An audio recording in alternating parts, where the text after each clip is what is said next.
Hello everyone, welcome to the Roundtable. We have two experts to discuss today's topics, Dr. Hyunjin and Dr. Kim Hena.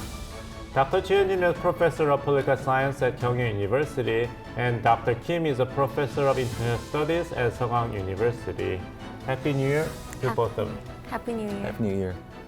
Following last week, we are presenting another New Year special this week.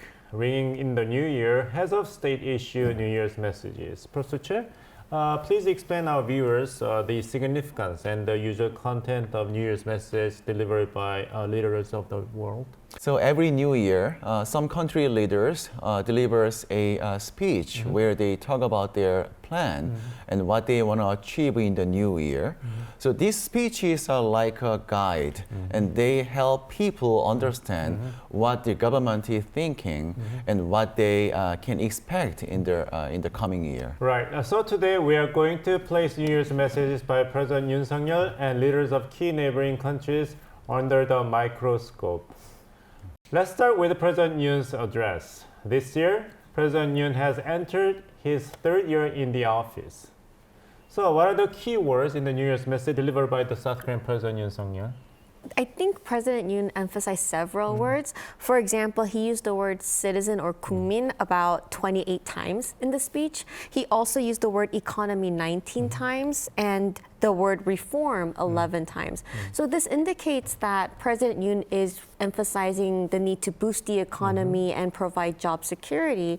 But in general, he's talking about improving the livelihood of Korean citizens. Livelihood of Korean people this year. Especially through reforms. So in the speech, he emphasized three particular reforms. He talked about labor reforms, education reforms, and pension reforms. And he mentioned that it's very important to address these reforms this year. 2024 happens to be an election year, right? We're going to have a National Assembly election in coming April to elect new members in the lawmaking body of the government. So it was very interesting to me that the President Yoon Suk Yeol emphasized reforms, which might turn a lot of voters against the ruling party and the president's office.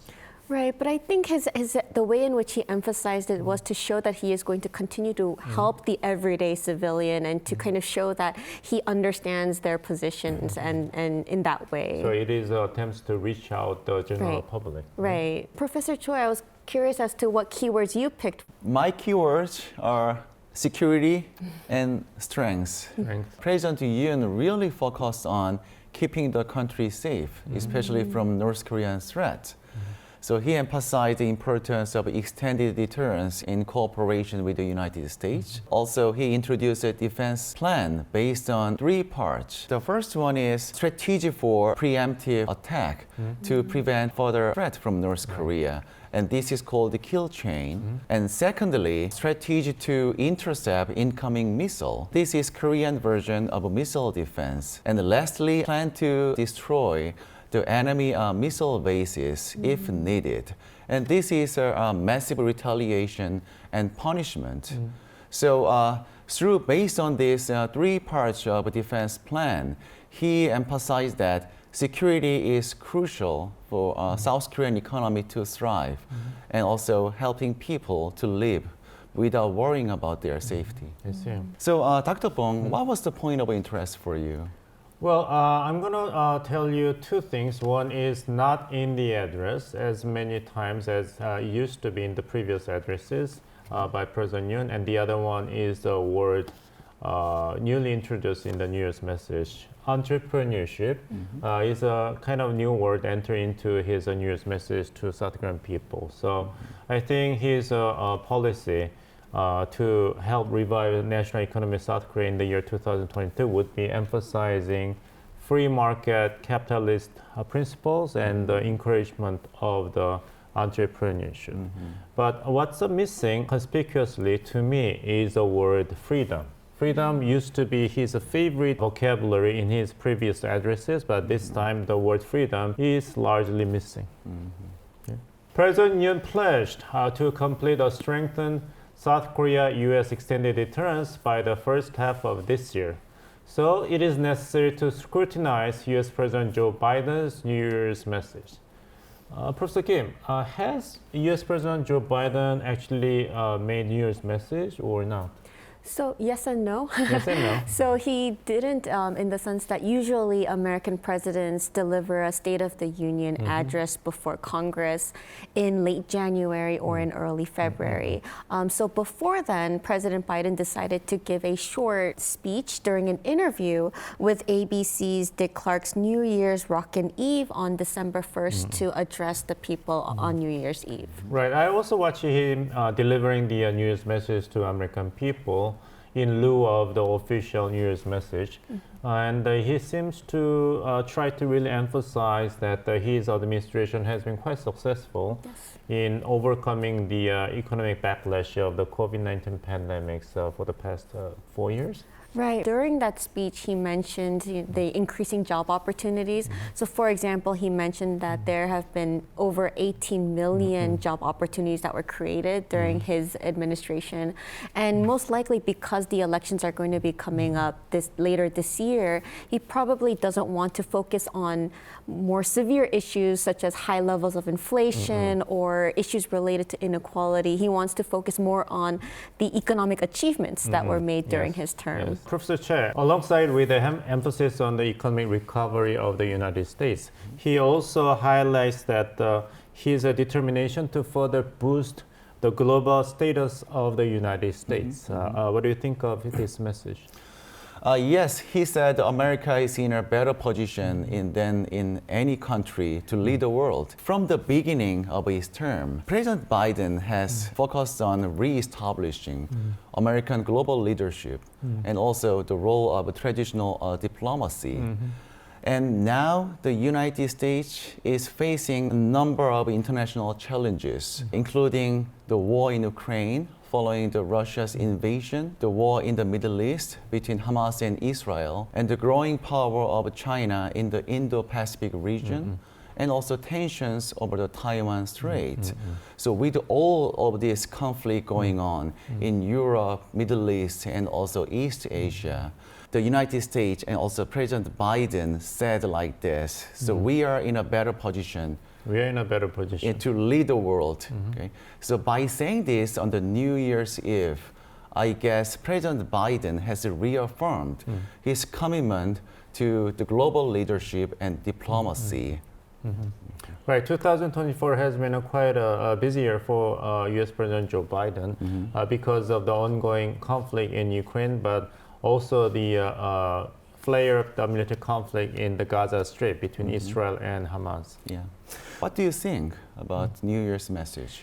Well, I mean, I read the New Year's message by President Joe Biden in two ways. One is the message delivered by the President of the United States, and the second interpretation I got is that it's a message delivered by President Joe Biden seeking for the second term in the upcoming presidential election. Wouldn't you agree with that interpretation? Yeah, I completely agree. And during that short speech, and Professor Choi mentioned this also, Biden said America is coming back, right? And I think that's what does it mean? America is coming back, right? We are coming back, and it's about time. Right. It can be interpreted in many ways. One way is that America is coming back in terms of reviving its economy, and he mentions this through the increasing job opportunities.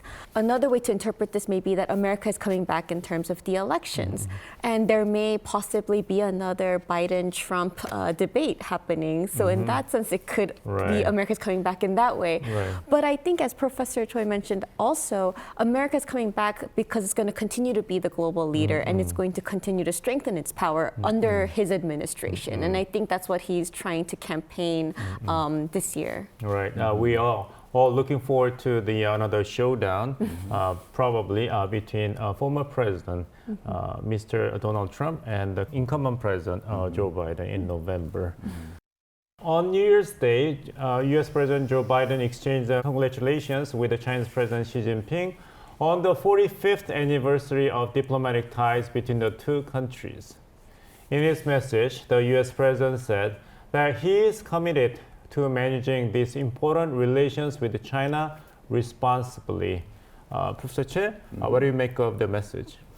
Yeah, in his message, President Biden emphasized that the relationship between the two countries since their start in 1979 helped both countries and the world to grow. And he's committed to handling this key relationship between the two countries responsibly. Yeah, based on some summit meetings and talks between the two leaders. So his message suggests that he wants to keep a stable and also the positive relationship with China. And he plans to deal with the tough issues and differences in a diplomatic way rather than using armed force, aiming to work together on global challenges and while also addressing some tough issues like human rights and security concerns. So this message shows that the Biden fully understands the importance of the U.S.-China ties globally. I see.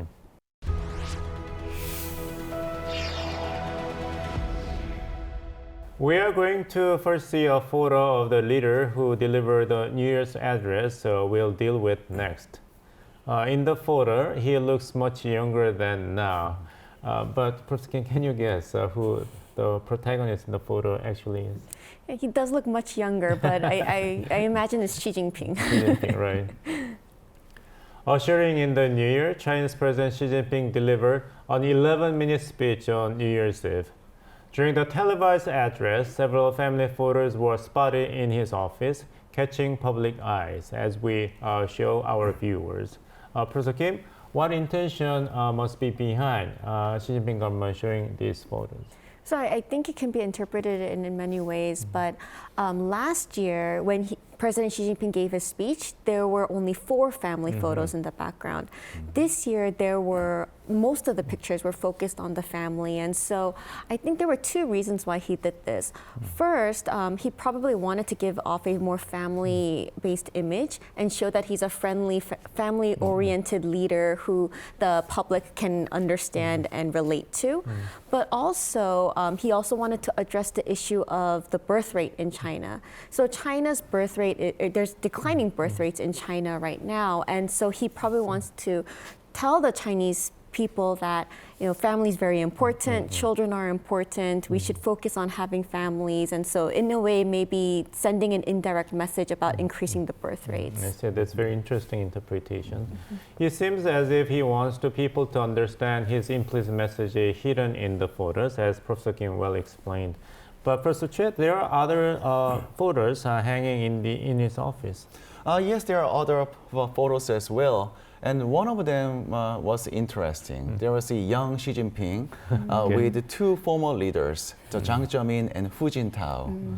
So I guess this photo shows that the Xi Jinping's mandate partly stems from the peaceful and the voluntary transfer of power from these 2 former leaders. And also through this photo, the Xi Jinping wants to say that I will not harm these 2 former leaders of China. All right. And also, secondly, there was another photo where Xi Jinping was making a public pledge during his unanimous re-election for 3rd term as a Chinese president. And also, I guess that using this photo, the Xi Jinping wants to convey the message that I am a legal and legitimate representative of China. And lastly, there are a group of photos where Xi Jinping was inspecting domestic industries by visiting farms and factories and also international trade market. So this shows that in the new year, Xi Jinping is focusing on the boosting foreign trade and also helping domestic and local industries in China. I see. I think this is the first time, in fact, that he mentioned that the Chinese economy is in trouble. So it's a very rare situation where Xi Jinping actually acknowledges this. Do you think the Chinese economy will get better this year? Well, I mean, it is still in a great deal of uncertainties, but I pay special attention to the fact that Xi Jinping, as a top leader of China, actually candidly admitted that China's economy is in trouble. I think admission of the trouble by Chinese Communist Party leadership should be interpreted as a sign of strength and determination that the problem will be systematically and in the long run properly dealt with. But the problem is, of course, you mentioned the shrinking population of China, which holds the long-term growth potential of Chinese economy, right? But at the same time, the youth unemployment has been the Achilles heel for Xi Jinping government. So I think, for Chinese economy to make a turnaround in the year of 2024, something has to be done to boost domestic consumption and investment, as well as the promotion of the fertility to satisfy especially the young generations in China.